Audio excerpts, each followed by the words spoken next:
So I came across a model by former Columbia professor Bruce Greenwald called the earnings power value model. Now, I saw some deep flaws within the earnings power value model.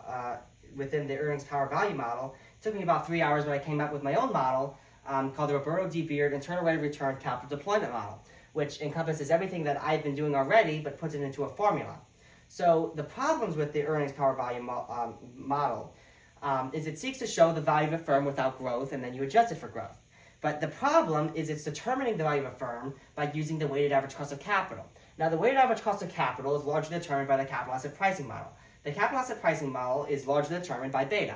So you're essentially taking beta and you're using that to value the firm. The volatility of a firm's securities do not relate to the value of the firm itself. So it has no bearing on reality, and it generates values that are inaccurate.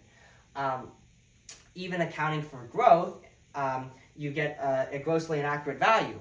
The problem with the earnings power value model, additionally, is that you're using the growth of the firm in the past to dictate the value of the firm.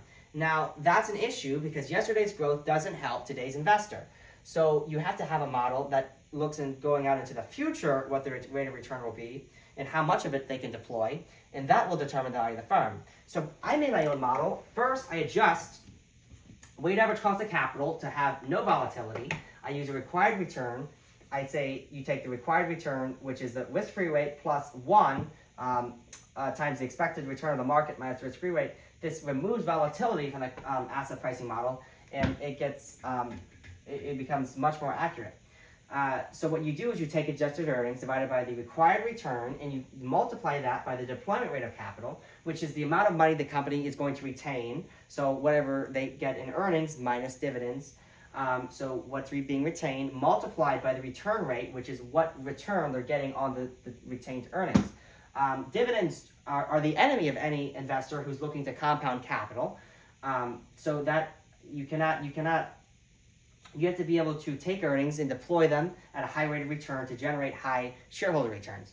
So my model encompasses my way of thinking perfectly into a formula here. So you take that and you divide it by the weighted average cost of capital, and that gives you the value of the firm. So I will take you to the next slide, and I'll show you some real-world examples of my model versus Greenwald's model, and show you just how much more accurate my model is. This is really quite watershed here to have my own model here, just like Peter Lynch has his model and Benjamin Graham has his model. I'll do another video comparing all 4 of these models together.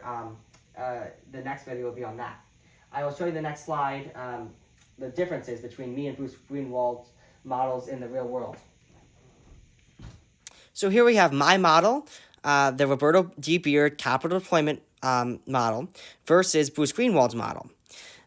So for company A, we have a value that my model generated of $54 billion. Bruce Greenwald's model generated $29 billion, and the actual value of the firm was $56 billion. For company B, I generated a value of $19 billion. Bruce Greenwald generated a value of $11 billion, and the actual value was $21 billion. Company C, I generated a value of $130 billion. Bruce Greenwald's model generated a value of $77 billion. The actual value is $126. Company D, I generated a value of $430 billion. Bruce Greenwald's model generated a value of $149 billion, and the value was $522 billion.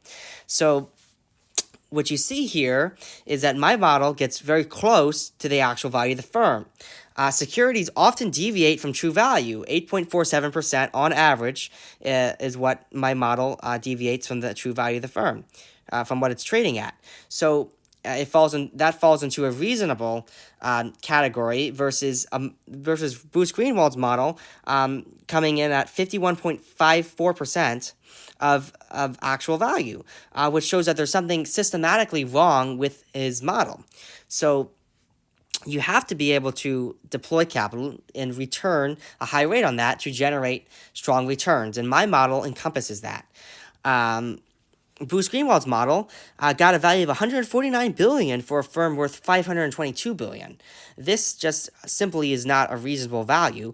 While I don't believe in the efficient market hypothesis, I do believe that investors are usually rational. So you can have discrepancies in value, but usually they don't amount to very large differences, certainly not on average, 51%. My model gets into a very reasonable 8.47%, which companies often deviate from their true value slightly. So this is a very reasonable model, and it really does get you a very fair value of any given firm.